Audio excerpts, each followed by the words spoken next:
Hello again. So I want to start off by saying that after watching this video, if you enjoy this video, please hit the thumbs up.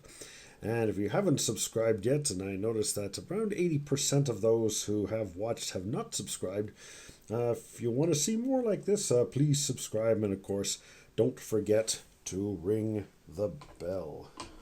That would be like this bell here. So yes, don't forget to ring the bell.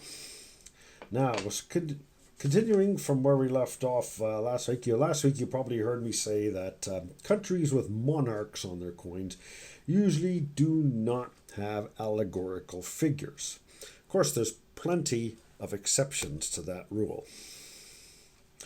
And so for Great Britain, the figure is called Britannia, as in Britannia rules the waves, which is why she is portrayed on coins sitting on a rock that overlooks the sea.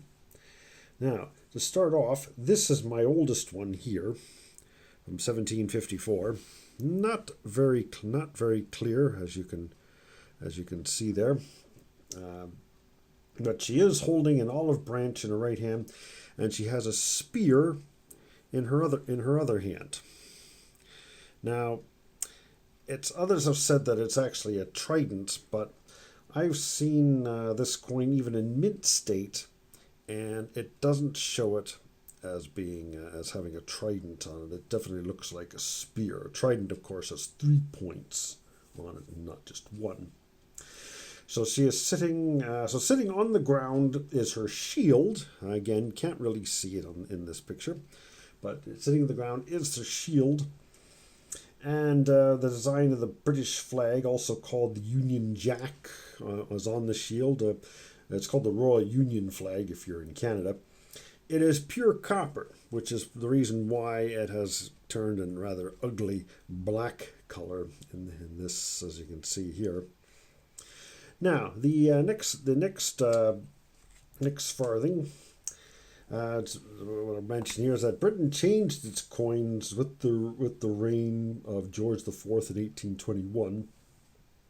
Still pure copper, but still a rather ugly black color though. And as against oxidized, pure copper, of course, oxidizes that way. That is normal. And again, she's holding an olive branch, and she has an actual trident this time, but she's looking in the right direction here instead of the left as the previous one. What you probably also would not notice very well is that at her feet there is a lion, and she's wearing an ancient Greek-style helmet on the head, rather than the Phrygian cap that you normally would see on a lot of the female allegorical figures, of course, representing freedom. So Britannia continued to be used on the farthing until 1936. There are a few more modifications of the farthing up till that point. Now, the halfpenny, this one here, underwent a rather similar history as the farthing, modifications at the same time.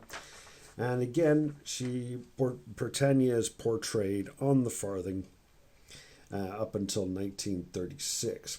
By the way, the farthing, halfpenny, and the penny were made of copper up until 1860, when it was changed to bronze. And also the penny. I'll show you the one here. This one's a little bit shinier here. It was used right up until decimalization in 1971. It had the Britannia figure on it, and you can see here again, trident in one hand, but this time holding on to the shield on the ground. There's a lighthouse in the background as well. There's other ones that have ships in the background, and various other modifications. Now, the next one here is a massive big coin. This was the short-lived 2 penny. It's also referred to as a cartwheel, for good reason. It's 41 millimeters diameter, it's 5 millimeters thick, and it weighs 56.7 grams. That is 2 avoirdupois ounces, by the way. Avoirdupois ounce to differentiate as opposed to a troy ounce. Troy ounce is a little bit heavier. So it's 2 ounces of pure copper, and it's big and it's heavy, and like I said, short-lived because everybody hated it. It's just so big. Now, something a little different. Here we have a florin. In this case, Britannia, though, is standing up. And still on the shore, though. There's what you see, notice the water behind her there. But she's on the shore. Great picture, actually. But it was a rather short-lived design. It was only used on the florin, and only from 1902 to 1910 during the reign of Edward VII. And then the final one for Britannia is that with decimalization, Britannia continued to be used, but this time only on the 50 new pence. And again, they went back to her holding the olive leaf and still trident and the shield on the ground. So she's sitting on a rock, and there's the ocean. It looks like ocean waves behind her there. Now, the next country is Greece. Now, Greece, of course, is the home of what is probably one of the oldest female allegorical figures, and that is Athena. In this picture, Athena has a ancient Greek war helmet. The other Greek one is is Athena. She's wearing a helmet, but this helmet is a little more elaborate. Presumably, this is the kind of helmet that would have been worn by a high-ranking member of the ancient Greek army. Athena, as you can probably tell by the name, she was the patron saint of the city of Athens. There was actually a large statue of her enclosed in the Parthenon. That's what used to be inside it, but no trace of the original statue is believed to exist. However, it is widely agreed that the statue of Athena, like Britannia, would have had a spear in one hand, but she would have had an owl in the other hand. You can even imagine, say, the American Statue of Liberty being another variation of this, where she has a torch instead of a spear, and a copy of the Declaration of Independence on the other hand, as opposed to the owl or olive leaf. Finally, we have Hungary. Now, this 5-filler portrays an idealized, as they call it, idealized Hungarian lady. You notice she does look a bit like some of the Libertad or even the American Liberty portraits that you might see. And I was almost expecting the tiara that she wears to have the word liberty written on it. But then, of course, I realized this is 1975. This is Soviet-occupied Hungary. So no, liberty would not have been written on the tiara or headdress that she had on her head. I'm assuming I call it a tiara because it does look a bit like a tiara, but it might not be.